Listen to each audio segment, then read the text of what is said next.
جی افتخار صاحب آپ کی طرف آتے ہیں. اب ظاہر ہے کہ ایشوز دنیا جو ہے وہ اس وقت 5G پہ جا رہی ہے. اب بھارت جو ہے وہاں پہ شروع ہو چکا, بنگلہ دیش اپنے بڑے شہروں کے حوالے سے کام کر رہا ہے. ہماری یہاں حکومت تو بڑی گرم جوش ہے, بہت زیادہ چیزیں کہ جناب 5G ٹیکنالوجی یہ اور وہ. ابھی عالم یہ ہے کہ ہم 4G کو ہی فلی یوٹیلائز نہیں کر سکے.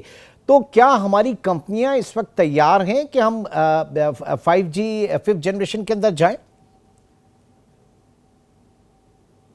بہت بڑا مسئلہ ہے.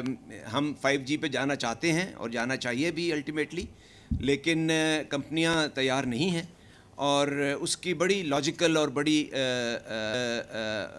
ریزنیبل وجوہات ہیں. اور ان وجوہات میں پہلا تو یہی ہے کہ ہم 4G میں ہی ابھی پوری طرح داخل نہیں ہو سکے. 4G پاکستان میں بڑے شہروں میں تو پھر بھی آپ کو کوئی ریزنیبل سروس ملتی ہے, لیکن اگر آپ باہر نکل جائیں اور چھوٹے شہروں میں چلے جائیں تو کوئی 4G کی سروس بالکل بھی قابل رشک نہیں ہے. اور اس کے علاوہ 5G کے لیے جو آپ کو بیسک انفراسٹرکچر چاہیے, وچ مینس کہ آپ کو آپٹک فائبر کیبل کی بہت پینیٹریشن زیادہ چاہیے, آپ کے ٹاورز جو ہیں وہ فائبر سے کنیکٹڈ ہوں, بجائے اس کے کہ اس وقت وہ ریڈیو بیک ہال جو ہے جسے کہتے ہیں وہ ریڈیو پہ چلتا ہے. تو یہ سب چیزیں, اور پھر اس کے علاوہ یہ کہ اسمارٹ فون کی فار ایگزامپل ایک بیریئر بنا ہوا ہے اسمارٹ فون. آلدو ٹیرفس بہت کم ہیں جیسے کہ ابھی کمال نے بھی کہا, لیکن جب تک آپ کے پاس نہیں ہوگا جس سے آپ انٹرنیٹ کو ایکسیس کریں یا براڈ بینڈ کو ایکسیس کریں, 4G ہو یا 5G ہو, تو تب تک آپ کے لیے وہ اس کا کوئی فائدہ نہیں. تو اس وقت اسمارٹ فون جو ہے اس کی پرائس ایک بیریئر بنا ہوا ہے. یہ سب جو چیزیں ہیں جو رکاوٹیں ہیں, اس کی وجہ سے کمپنیاں جو ہے وہ 5G کی طرف جانے سے تھوڑی سی ہیزیٹنٹ ہیں, اس وقت ہچکچا رہی ہیں. میرا خیال ہے کہ ان چیزوں کو ان مشکلات کو دور کرنا چاہیے, اور بڑی آسانی سے دور کیا جا سکتا ہے. کوئی بہت اس میں راکٹ سائنس انوالو نہیں ہے, لیکن حکومت کو سم ہاؤ فیسیلیٹیٹ کرنا, انیبل کرنا, ٹھیک ہے. اس طرف آنا چاہیے. کمنگ بیک ٹو کمال احمد صاحب, جو آپ جو بات کر رہے تھے یہ وہی ہے. پاکستان میں ڈائریکٹ ٹیکسیشن ہے ہی نہیں, انڈائریکٹ ٹیکسیشن آلموسٹ 67% جو ہے ہمارا ملک وہ انڈائریکٹ ٹیکسیشن کے اوپر ہے. Regressive taxation, withholding tax, اب چاہے وہ پیٹرول کے اوپر ہو یا پھر ایک موبائل کے ایک کارڈ کے اوپر یا موبائل فونز کے اوپر. تو یہ کتنا بڑا بیریئر ہے اس وقت. موبائل فونز کا مہنگا ہونا خود اس ٹیکنالوجی کے فروغ میں کتنی بڑی رکاوٹ ہے؟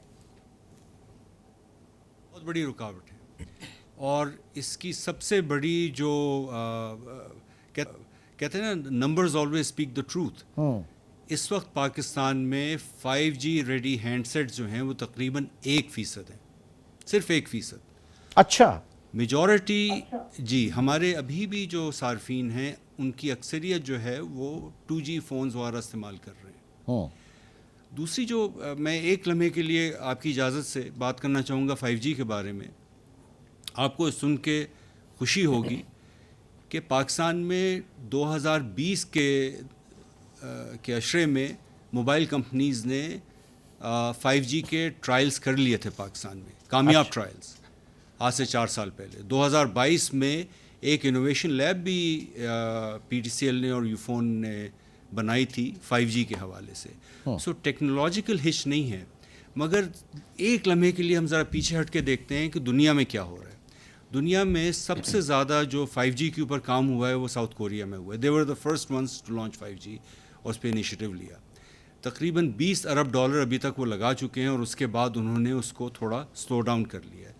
کیونکہ 5G کی افادیت دراصل کیا ہے. 5G کی افادیت یہ ہے کہ جب آٹونومس کارز ہوں, سیلف ڈرائیونگ کارز ہوں, یا IoT کی ڈیوائسز لگی ہوئی ہوں, انٹرنیٹ آف تھنگز ہو, اس طرح کی چیزیں ہوں, تو وہاں پہ 5G because of high transmission speed and communication speed وہ آپ کے IT سسٹمز کو آپس میں ریلیٹڈ رکھے. جو گاڑی سیلف ڈرائیو کر رہی ہے وہ ڈائریکٹلی باقی پڑوس کی گاڑیوں سے اور اپنے گرد و نواح سے بات چیت کر سکے.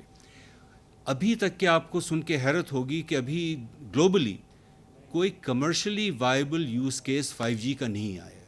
اس کی معنی نہیں ہے کہ آپ 5G جو ہے اس کا اسپیکٹرم نہ دیجیے, بلکہ I think where there is a crisis there is an opportunity. I think ہمارے جو پالیسی میکرز ہیں ان کو چاہیے کہ 5G کی اسپیکٹرم جو ہے وہ چند سالوں کے لیے فری آف کاسٹ لوگوں کو دیں، آپریٹرز کو دیں، ان سے کہیں کہ آپ اس کو لے کے چلائیے، اس سے تھریشن بڑھائیے 4G کی، اور ہائی سپیڈ ڈیٹا آپ لوگوں کو اس کی ایکسیس دیجیے، اور دیکھیں کہ آئی ٹی انڈسٹری اس سے کیسے فلرش ہوتی ہے، اور اس کے بعد پھر پراپر ٹرمز اینڈ کنڈیشنز وغیرہ لگا کے اس کو پھر آپ ایک آکشن کے تھرو لے جایا جا سکتے